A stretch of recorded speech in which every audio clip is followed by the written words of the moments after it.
छत्रपती शिवाजी महाराज की। यस ताई।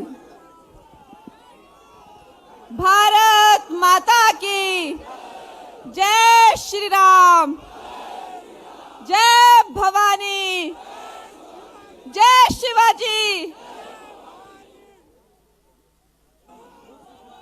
जय श्री राम। आज इस पावन धरती पर आकर इष्ट देव विठोबा के मैं शत शत नमन करती हूँ और साथ ही देवी महाकाली के समक्ष अपना सर झुकाती हूँ।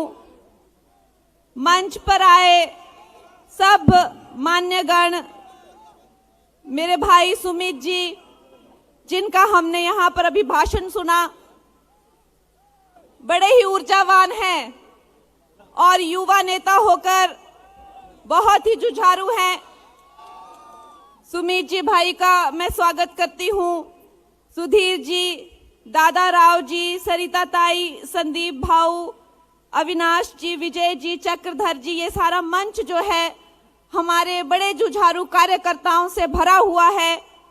एक से एक बढ़कर दिग्गज हैं। इन सबका नाम लेने में शायद बहुत समय चला जाए। मैं सबका यहाँ पर बहुत स्वागत करती हूँ। दोस्तों, आज महाराष्ट्र की इस धरती पर आकर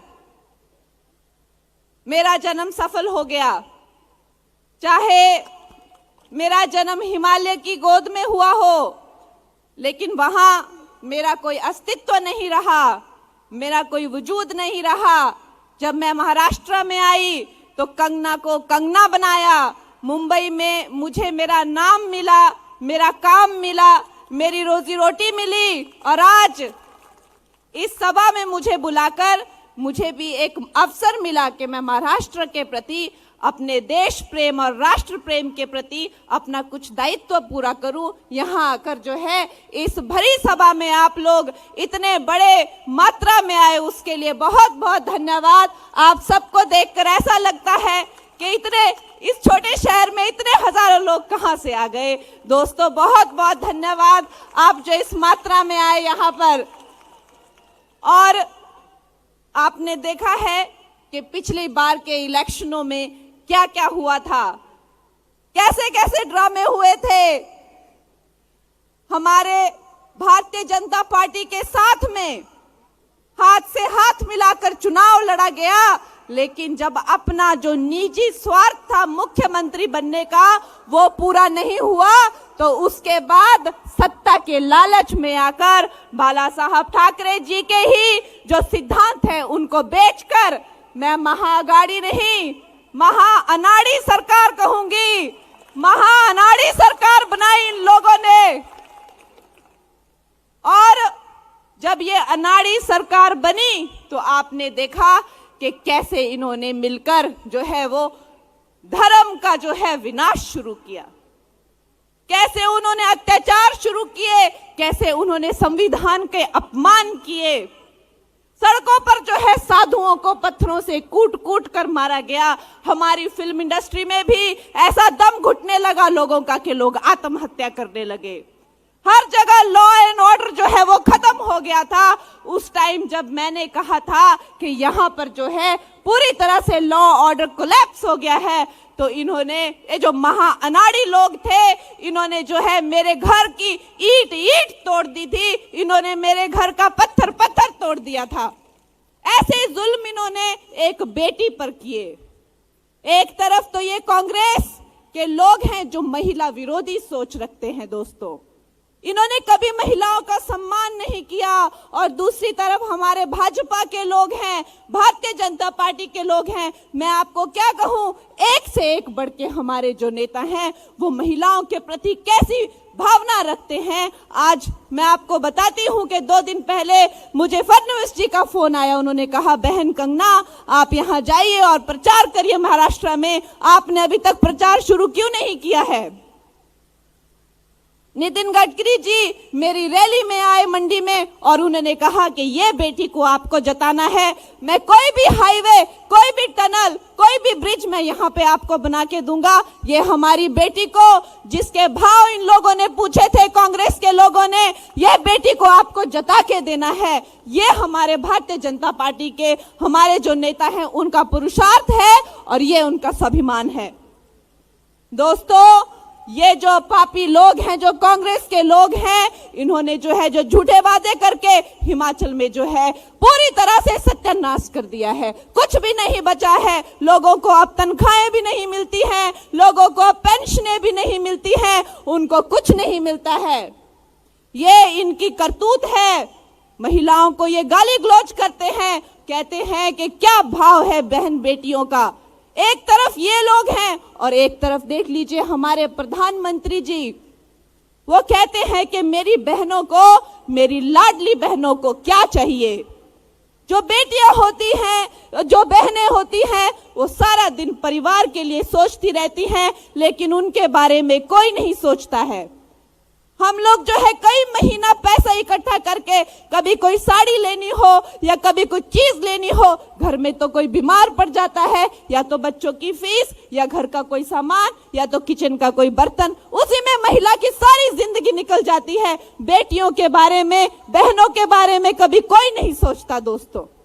लेकिन हमारे प्रधानमंत्री हैं, हमारे मुख्यमंत्री हैं, उन्होंने ये योजना, लाडली बहन योजना, और अब की बार जब यहां पर फिर से मोदी सरकार आएगी तो 1500 की राशि से बढ़ाकर 2100 रुपए की जाएगी। यह प्रधानमंत्री जी का वादा है, यह हमारे मुख्यमंत्री जी का वादा है।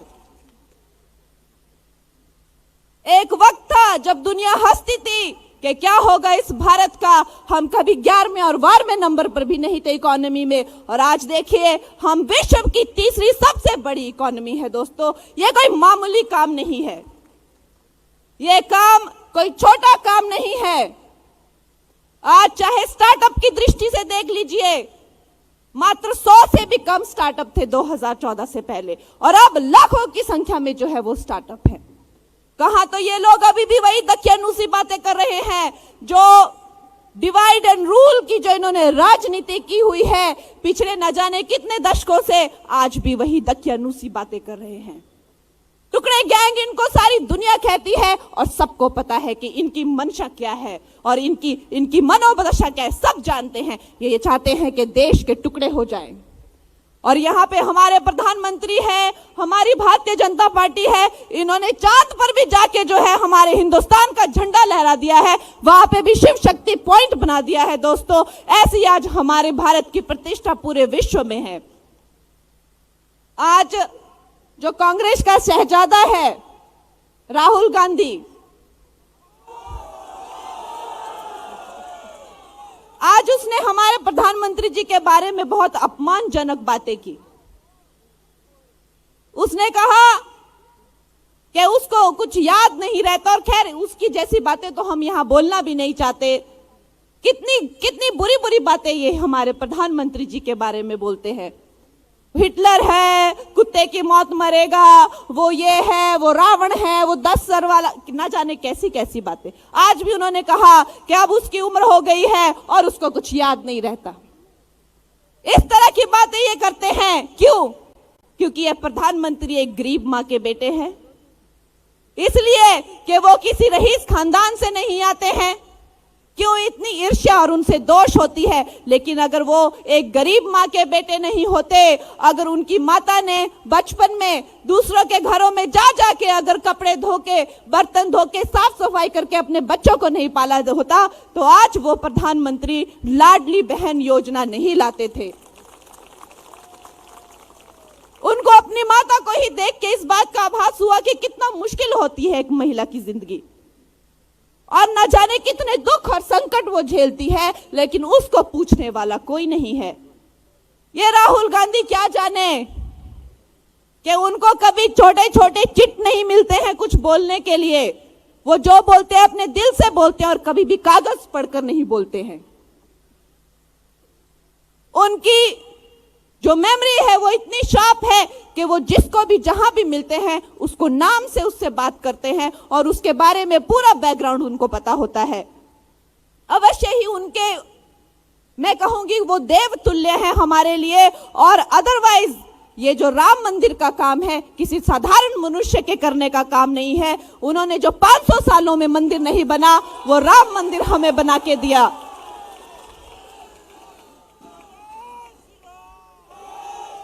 दोस्तों, चाहे उज्ज्वला योजना हो, चाहे जनधन अकाउंट हो, चाहे मुफ्त राशन हो, चाहे 5 लाख से ज्यादा जीवन बीमा हो, ना जाने ऐसी कितनी, मैं अगर आप लोगों को गिनाने बैठूं तो शायद सुबह हो जाएगी।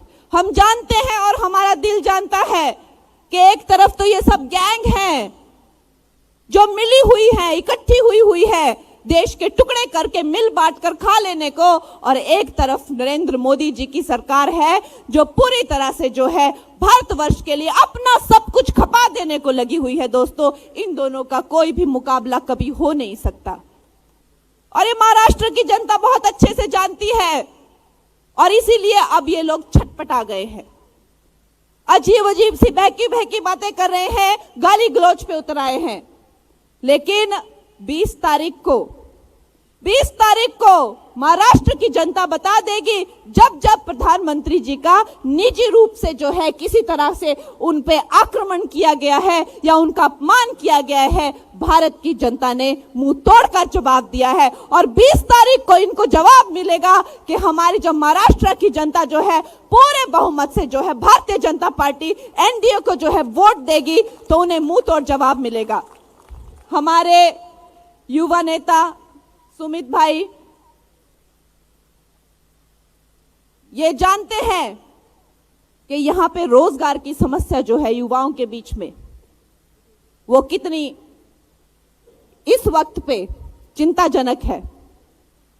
वो जानते हैं कि खेतों में पानी हो, चाहे उद्योगीकरण हो, चाहे यहां पे इंडस्ट्रीज लानी हो, चाहे रोजगार लाना हो या चाहे और आधुनिकीकरण करना हो, वो भली भांति जानते हैं। और भारतीय जनता पार्टी के, क्योंकि मैं भी एक यंग लीडर हूं और मुझे पता है हमारे ऊपर कैसे कैसे दिग्गज नेताओं का जो है वो हाथ है, चाहे गडकरी जी हो, चाहे फडणवीस जी हो, चाहे शिवराज चौहान जी हो, योगी जी हो, अमित जी हो, ये ऐसे दिग्गज महापुरुष हैं कि इनके गाइडेंस के अंडर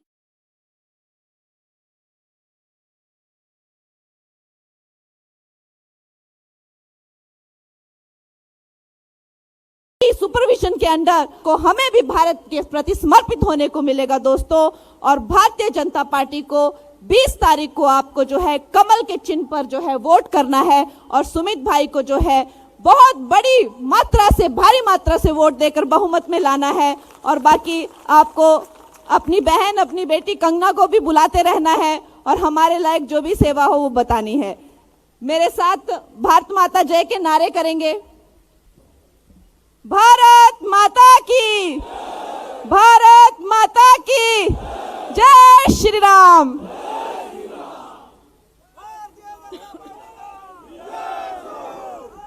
भारतीय जनता पार्टी महायुतीचे अधिकृत उमेदवार सन्मान्य सुमितदादा वानखेडे यांच्या निवडणूक प्रचारार्थ या ठिकाणी मंडी लोकसभा निर्वाचन क्षेत्राच्या लोकप्रिय खासदार